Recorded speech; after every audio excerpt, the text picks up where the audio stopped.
What's up, YouTube? What up, friends and fam? It's your boy Kenny Lucas. Camera is moving today. Not a problem. What's going on, everybody? What's going on? Today's a rainy day, so I had a couple minutes to make a video. Yeah, I had a couple days to make a video, a couple moments to make a video, rather. Sorry, I had to change the camera angle. I gotta fix that poster right there. Anyways, what's going on, people? Hope everybody's doing good. Hopefully you're killing it at this point. You know, the quarantine's almost lifted, so we got to stay grateful. While I'm on it, man, I'm about to use this stuff because I just looked at it. It's called Working Hands. So if you get chapped hands like this, see how my knuckles are all red? And what that is, it's from the cold weather mixed with the heat in your house, because your heat in the house is very dry. So when you come in from the cold into the heat in your house, it's not like in Florida where it's warm all the time and you don't really get cold. But when you get super duper cold in your hands and you get super duper hot real quick, what it does is it causes blisters, cold sores, all the above. So what this shit does is it takes down the inflammation down like no other lotion before. Like, I use lotion every day too, but then for my hands I specifically use this. Specifically, like, I'm about this. Like, you can't get any. That's the best in the game. You really can't get any other shit like that. I didn't learn about that stuff until I was in North Dakota. I'm sure I used it a little bit growing up, but nothing crazy, even though I grew up here in Massachusetts. Alright, so let's hit a little update here about what's happened over the last couple days, because there's been a little drama within the company, but I got rid of all the drama last night. It's just, I don't got time for that shit, man. If people want to work for me and do the work and not complain, I'm cool with that. You know what I mean? I'm even cool with a little bit complaining because we're all human beings. I complain too. I try not to, but everybody complains. So what happened is today it's going to rain today. And my climber wasn't coming till 12. And he was the dad of one of my helpers. And my helper was going to come here at 8 a.m. and work the whole day, but it's raining at 12, so I'm like, you know what, today's a wash. And then instead of him being like, oh, okay, like, all right, we'll get back to it Friday or Saturday, he was like, man, I took a day off from work, blah, blah, blah. I'm like, dude, you know how it is. When it rains, you don't work in the rain. Like, we don't cut trees down in the rain, period. Like, I don't operate that way. I'm not a fucking psycho. And he's like, well, I cut trees down in the rain. I'm just like, dude, you can go find another job and go cut down trees in the rain. I'm not stopping you, but we're not doing it. Once you get in the position of power that I'm in, once you have the responsibility that I'm in, you don't want to put anybody at risk for bullshit like that. There's no big rush. There's no big timeline on this job. So if it's raining out and shit is slippery, then I have people up in the trees climbing, I'm not doing it. I don't care how many years experience you have. If it's climbing, we're doing like a big tree job. I'm not talking about one tree. I'm talking about like several trees. Like today we're planning on cutting down probably five big trees. Like, I'm not doing it in the rain. I'm not having other people work in the rain. Number one, I'm not gonna get as well. Number one, first and foremost, safety. Everything's slipperier when it rains. If somebody hurts themselves, they can sue me. I try not to fuck with people who are gonna sue me, but you never know who's gonna sue you at the end of the day. So always keep that cash money in your backyard buried so people don't know about it. This is a short story because I paid my insurance yesterday. I got insurance. I'm fully bonded and insured now. Praise to God. But I was on the frame with my buddy. He owns a landscape company in town here, and he's from Plainville, but I forget. He owns it in like Milford or something like that. But he told me an interesting story yesterday that blew my mind. So I'm glad I talked to him. So what he told me is to pay all my people working for me $10.99 on the books as soon as possible.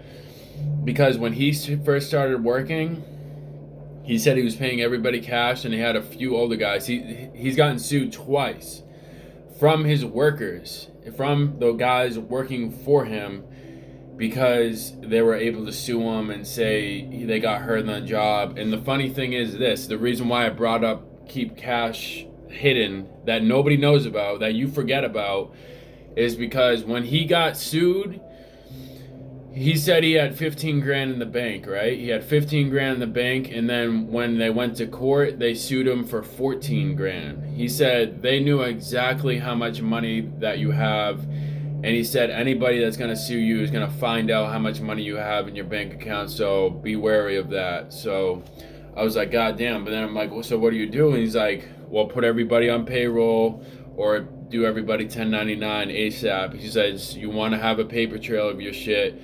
And 1099, I think, covers my ass more because until I get medical and all that and workers' comp, which is right around the corner, man. I'm just starting out.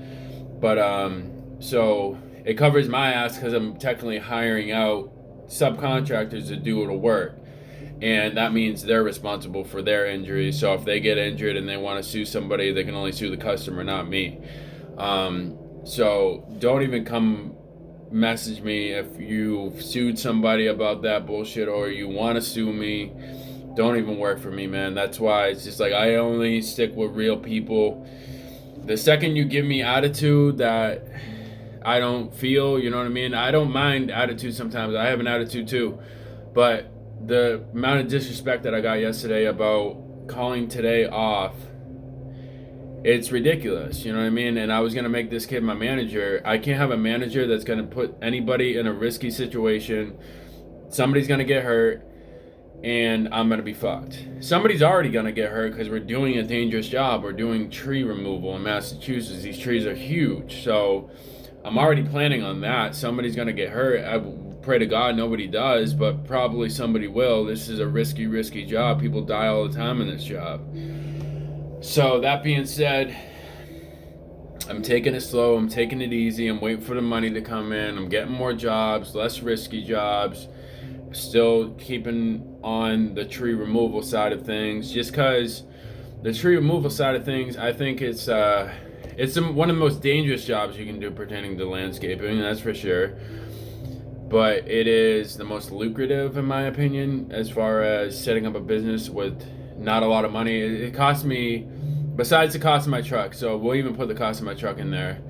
Bought my truck, bought it, registered it, license plates, all done for $3 grand. So I have a pickup truck, which you don't necessarily need, but you definitely need a couple chainsaws. I dropped like $2,700 on chainsaws, so that's like what, $5 grand to start this. So you need like $5 grand plus another $5 grand for payroll before you get paid. But if you get paid and you only need $5 grand, it's just you and your buddy just splitting it or whatever. All you need is $5 grand to start this, maybe even less. And then message me if you want to know the saws I recommend. I fucked up and bought steel. I would have bought something way different, way more expensive, but night and day difference. If you pay double versus you pay $600 versus you pay $1,200, like pretty much you can put like a 24-inch bar on the $1,200 one, and you can only put a 20 on the $600 one. And those 4 inches, that could mean like, that could save you hours per day. And if you're charging by the tree, which most tree jobs you charge by the tree, besides this big one I'm charging by the hour just because I like the customer, and it's a big job. But if you're charging by the tree, you want a chainsaw that's gonna fucking blast through that shit so you can get in and out of there. For example, the other day, we cut down 2 trees. I quoted the customer $750. It literally took us an hour and a half. Me and 2 other guys, it took us an hour and a half to do that job. It's like a no-brainer, man. Just go door knocking. If you want to start this business or you already have chainsaws, you and your friend, you got to have somebody that knows how to drop trees, or you got to know somebody that's a climber. Go print out business cards, which I have some right here. You don't necessarily got to even print out business cards, but it just looks more professional.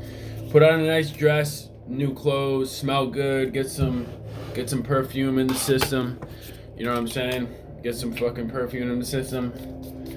Then go down neighborhoods that you know got a little bit of money, and then look for trees that are down, that look unhealthy. Any trees that are around the house, because any trees that are around the house that look dead, chances are that customer is already thinking, hey, I need to cut these down before these fall on my fucking house and almost kill somebody. They don't want to kill anybody. So this is like a life or death job, so it's easy to sell. Like, it's just go around to houses where trees are growing right next to the house. Chances are 9 times out of 10 they've already thought, oh yeah, fuck, I should remove this tree now. So when you come knocking on their door, a nice person, your personality, whatever, just sell them on yourself first, and then sell them on, hey, that tree needs to come fucking down. My philosophy for sales is first get a friend, then get a sale. Get a friend first. Like, I want to friend you before I want to sell you. Because if you ain't my friend, then I'll never be able to sell you, and I won't be able to sell you half as much as I could sell somebody that's already my friend. For example, like this customer I have now took a $20,000 tree job. The reason why I got it, because me and him had some conversations that were like 20 minutes, 30 minutes long. Just because I was friendly with him. I was talking about life and shit like that. You know what I mean? We're cool together. So that's where the best leads come from. It's not about being a douchebag to your customers. That's for fucking damn sure. Do good work. Do good business. Reach out to people that know more than you. For example, I have a list of people who I reach out at least twice a month to, mentors that are business owners, etc. So I'm gonna write that down on my list of things to do. Is call Ted, because he's one of my mentors. Little things like that. Get it in. Talk to people who are smarter than you. You don't want to talk to people who are on your level all the time. It's all right, but talk to people who are smarter than you, on your level, and then bring somebody up behind you. And fucking go get it. Start your own business. Don't be a bitch. Come on, let's go. Like, comment, share, and subscribe. I love y'all. Peace.